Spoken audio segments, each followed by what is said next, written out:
Hoje eu vou te contar uma história linda, que lógico, como toda história, tem as suas partes dramáticas, tem as suas partes de intriga, mas no final o Senhor deu a vitória. Olá, meu povo! Quem fala é Rodolfo Faria em mais um vídeo desvendando os artigos de fé da Igreja do Nazareno. E hoje nós vamos iniciar, porque vamos ter um segundo vídeo sobre o 10º artigo de fé, que é santidade cristã e inteira santificação. E como eu já disse, esse é o primeiro de 2 vídeos sobre o assunto, porque vamos falar basicamente somente da história de um dos principais personagens da história da igreja cristã.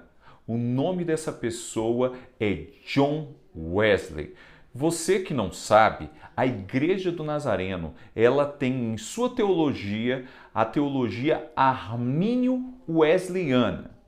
Quanto a Armínio, nós já falamos profundamente no vídeo que trata de graça preveniente, porque nos distingue nesse pequeno pedaço da soterologia, nesse pequeno pedaço que fala sobre a atuação da graça na vida de um homem, em que uma graça prévia à salvação, ela atua, ela permite para que toda a humanidade tenha um discernimento e a capacidade de se converter a Deus. Então existe um sinergismo. Essa é a visão da teologia arminiana. E o que tem a ver da teologia armínio-wesleyana? O que John Wesley tem a ver com a nossa teologia? Tem demais. Porque na teologia wesleyana dá-se uma ênfase na importância da inteira santificação, ou seja, a limpeza total do coração humano. E para iniciar sobre essa história linda de John Wesley, eu gostaria de lembrá-los que John Wesley, ele foi um filho, um dos 19 filhos, ele foi o 15º filho do casal Samuel e Susana Wesley. Esse bando de filhos. Inclusive, a Susana Wesley, ela sempre foi reconhecida como uma mãe extremamente zelosa e muito rígida. Ela ensinava os seus filhos a partir dos 5 anos o alfabeto e a partir dali apostilava salmos para alfabetizar os seus filhos por meio do livro de Salmo, ou seja, dos salmos escritos na maior parte por Davi, mas que estão lá os 150 salmos que nós bem conhecemos. E muito em virtude desta educação extremamente rígida, metódica, tudo fundado em horário certo para todas as coisas, a criança John Wesley nunca deu trabalho, sempre demonstrou temor a Deus. Já com 10 anos escrevia falando sobre a importância da oração, da importância de se fazer caridade, porque já era uma criança desde a tenra idade ensinada nos princípios da Bíblia Sagrada. Com 17 anos, John Wesley foi para a Universidade de Oxford a fim de se formar em teologia. E nesse período ele reuniu alguns colegas de universidade e formaram um grupo. E esse grupo ele se dedicava basicamente a disciplinas espirituais. Eles tinham um tempo devocional de oração individual e oração coletiva. Eles também se propunham diariamente estudar profundamente as Escrituras Sagradas, se dedicavam a jejuns, se dedicavam à vida em comunidade, em ouvir a palavra e tentar praticar a palavra, como também eles organizavam visitas em presídios e principalmente, inclusive, pessoas que estavam prestes a serem executadas à morte, como também eles iam aos hospitais se dedicar à visita aos enfermos. E eles jocosamente, ironicamente, foram denominados pelos seus colegas como o Clube Santo. Pois é, muitas vezes as pessoas elas dizem, olha, eu quero ter um clube santo, falando com exaltação, lembrando de John Wesley, mas quem denominou clube santo não foi John Wesley. Quem denominou metodistas não foi John Wesley. Sim, eles foram denominados de uma forma jocosa, de uma forma irônica, zombaram deles, para que mostravam que eles extremamente metódicos e piedosos. E isso daí teve grandes repercussões, não somente na vida de John Wesley, como também na comunidade que ele impactou posteriormente. Logo quando John Wesley saiu da Universidade de Oxford, ele, já um pastor ordenado, foi ajudar o pai dele na paróquia do pai dele, até os 32 anos. Aos 32 anos, ele teve uma missão, colocou uma missão em seu coração de ir à América pregar, evangelizar os índios. Lá ele teve a maior decepção ministerial. Ele pensava que, já como um pastor maduro e extremamente piedoso, ele teria êxito, seria usado poderosamente nas mãos de Deus. Mas a verdade é que ele ficou extremamente decepcionado. Ele ficou um pouco mais de 2 anos naquela terra, mas aquilo não impactou as vidas como ele enxergava como missão de vida. Então John Wesley pensou em retornar à Inglaterra, extremamente triste pelo seu fracasso nas terras da Nova Inglaterra, a América do Norte. E quando ele estava voltando, na viagem, retornando de viagem, tinha nesse barco alguns irmãos chamados moravianos, porque eles seguiam uma doutrina extremamente piedosa, extremamente que buscava dentro do mistério de um relacionamento com o Espírito Santo.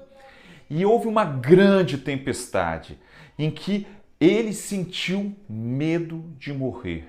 Só que nessa hora ele via os irmãos moravianos cantando, se alegrando, pensando e declarando dessa forma que se eles morressem, eles iriam para a pátria celestial. Eles não tinham medo nenhum de morrer. E isso fez com que ele estreitasse os laços de relacionamento fraterno com esses irmãos piedosos. Mesmo assim, ao chegar na Inglaterra, John Wesley ainda estava extremamente deprimido e frustrado. Ele demonstrava que, já com a sua idade madura, ele ainda não tinha colocado nada significativo, ele não tinha trazido uma mensagem que impactasse poderosamente a vida das pessoas ao seu redor. Ainda extremamente frustrado, aconteceu algo tremendo na vida deste homem. Ele, saindo de sua casa, foi a uma reunião pequena, singela, em uma reunião de estudo bíblico, em que um dos irmãos ele estava lendo o comentário. Na realidade, era um prefácio do comentário de Martinho Lutero sobre a Epístola aos Romanos. E ele testemunha em seu diário que ele sentiu o seu coração estranhamente aquecido. Muitas pessoas confundem. Eu realmente não sei o que realmente aconteceu neste dia, nesta noite. Mas a verdade é que as pessoas, os doutrinadores, eles têm uma certa confusão, eles não sabem exatamente o que aconteceu. Alguns afirmam categoricamente que John Wesley foi salvo. Ele não tinha certeza da salvação. E neste momento ele teve a plena confiança, isso daí faz parte dos escritos dele, ele teve a plena confiança somente em Jesus Cristo para a sua salvação. Já outros acreditam que John Wesley já era salvo, já dava testemunho de uma nova criatura, mas naquele momento ele foi inteiramente santificado. Eu não posso afirmar, vamos lá, eu não posso afirmar categoricamente se ele foi salvo, inteiramente santificado, ou as duas coisas ao mesmo tempo, de acordo com a doutrina da Igreja do Nazareno, que nós veremos no vídeo seguinte. Não é possível. A inteira santificação ser no mesmo momento da salvação, tá? De acordo com a doutrina. Mas, vamos lá. Mas uma coisa eu tenho certeza. Foi a partir deste momento, foi a partir dessa experiência de John Wesley que o seu ministério se tornou significativo, se tornou valoroso. Foi a partir desse momento que as suas pregações, elas traziam mais vida ao coração do povo, trazia multidões de conversões, porque foi neste momento que ele foi literalmente incendiado pelo poder de Deus. Aí você fala, então foi só vitória. Meu querido, só vitória. Existe guerras. John Wesley, ele se tornou uma pessoa malquista por muitas pessoas. Chegando ao ponto, em um momento de sua vida, ele falou, eu devo estar mal com Deus. Há 3 dias, ninguém fala mal de mim. Há 3 dias eu não entro em confronto, não existe um confronto com ninguém contra mim. Eu devo estar muito carnal. E de repente um fazendeiro que não gostava de John Wesley pegou um tijolo e lançou contra ele, passando a uns 3 centímetros do seu nariz. E aí ele falou, obrigado, Senhor, vejo que estou lhe agradando, para você ver que John Wesley não era, em seu tempo, uma unanimidade. Tanto é que a sua frase mais célebre é aquela declaração, a minha paróquia é o mundo, ou seja, o mundo é a minha igreja.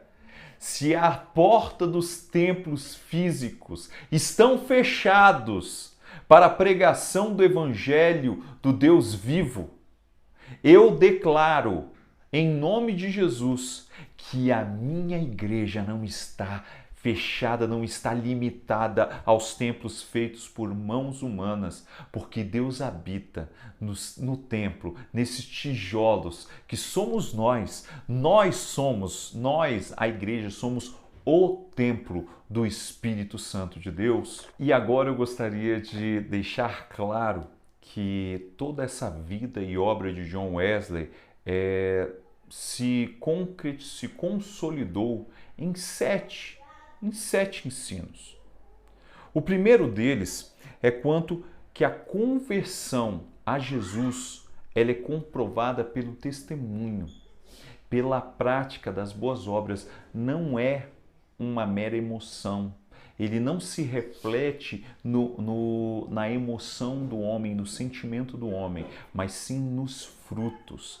E isso daí é que tem que deixar claro, não é que os frutos, que as boas obras fazem com que essa pessoa seja salva. Não, quem salva é Deus. Mas as boas obras, o fruto, ele reflete se essa pessoa ela é regenerada ou não. A segunda parte da doutrina de John Wesley foi a importância dada aos leigos na pregação e divulgação do Evangelho. É que muitas vezes nós não entendemos o momento histórico do ministério de John. A verdade é a seguinte, de 1601 a 1800, lembrando que John Wesley ele nasceu em 1703 e morreu em 1791. É o chamado período confessional, em que as denominações protestantes elevaram a pregação, o ensino da palavra, além dos sacramentos, que praticamente se reduziram somente a 2, que é o batismo e a Santa Ceia, ou Eucaristia. Então, se o batismo e a Eucaristia, ela é oficiada apenas por ministros, por clérigos, ministros clérigos. Imagine a pregação da palavra. Então a pregação da Bíblia naquele tempo era feita somente por pastores ordenados, por ministros ordenados. Mas John Wesley, movido pelo Espírito Santo, entendeu que os leigos têm sim participação na difusão, na propagação do Evangelho do Reino de Deus. E quebrando, praticamente rompendo esta tradição protestante. E isso também se reflete nas denominações de linha armínio-wesleyana, como a Igreja do Nazareno é. Os ministros leigos, eles têm importância. Existe uma ênfase que cada membro, seja clérigo, seja leigo, proclame o Evangelho do Reino. O terceiro ponto da teologia exposta por Wesley é que o centro da vida cristã é um relacionamento pessoal com Jesus Cristo por meio do Espírito Santo. Isso é que torna o homem santo. Foi isso que santificou o próprio John Wesley. Ele teve essa experiência e, portanto, ele pregou, sim, uma vida de relacionamento, que esta é a vida em santidade. E daí nós enxergamos também o quarto ponto da doutrina de Wesley, que é que o Espírito Santo é a pessoa responsável de trazer um poder vital, um poder importantíssimo para a igreja. Sem o Espírito Santo, a igreja é morta, ela é vazia, porque o Espírito é a substância de Deus na vida do homem, e é aí que o homem tem relacionamento com o próprio Pai. O quinto ponto a ser abordado foi também a ênfase de John Wesley sobre a vida em comunidade da igreja. Uma pessoa, um irmão em Cristo que queira viver isoladamente, ele não está vivendo conforme a vontade de Deus. A igreja precisa se unir. Por isso que ele também organizava os grupos dos metodistas, em que leigos ministravam, exortavam, orientavam, discipulavam, dentro de um discipulado intencional, em que as pessoas viam claramente o crescimento na graça, um crescimento espiritual, não por regras, mas quando o Espírito Santo, o próprio Deus, estava escrevendo no coração as suas leis para que eles fluíssem da sua vida na vida dos outros. O sexto ponto de sua doutrina é quanto à importância do indivíduo ele ter um bem-estar total, não apenas na esfera espiritual, mas também na sua esfera física, material, financeira, como emocional. Deus, ele quer atuar na vida de um homem completamente, não somente uma parte, mas que o homem tenha consciência de ser contente, estar contente em qualquer circunstância. É um aprendizado, mas que toda a comunidade se sensibilizasse quanto à necessidade do irmão. E por último, o sétimo ponto. John Wesley, ele reconhecia o credo apostólico, como todas as igrejas protestantes acreditam no credo apostólico, que é essa pequena síntese do ensinamento: creio em Deus Pai Todo-Poderoso, Criador dos céus e da terra, e em Jesus Cristo, nosso Senhor, que nasceu, cresceu, eu não sei tudo não, tá, pessoal? Vou ser bem sincero. Mas o credo apostólico, John Wesley também reconhecia. E por fim, as minhas considerações finais, inclusive como ministro da Igreja do Nazareno. Muitas vezes nós nos focamos nas disciplinas espirituais, sendo extremamente metódicos. A própria vida de John Wesley mostra que as disciplinas, elas têm um determinado proveito. Não foi porque John Wesley recebeu esse enchimento do Espírito Santo, ou mesmo foi salvo nesta noite, quando ele tinha de 1738, quando ele foi extremamente tomado, com a leitura do comentário de Martinho Lutero. mas eu acredito que a nossa vida só tem significado. A nossa vida só tem sentido e só traz significado para outras pessoas se nós tivermos essa experiência. A experiência de um relacionamento profundo, uma limpeza completa do pecado.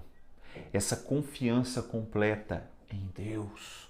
Esse relacionamento que é cultivado, esse amadurecimento cristão. Isso é vida com Deus. Mesmo Jesus, lembre-se, Jesus, que é o nosso exemplo, ele não tendo pecado algum, nenhum pecado, mesmo assim, ele procurava no secreto se relacionar com o Pai.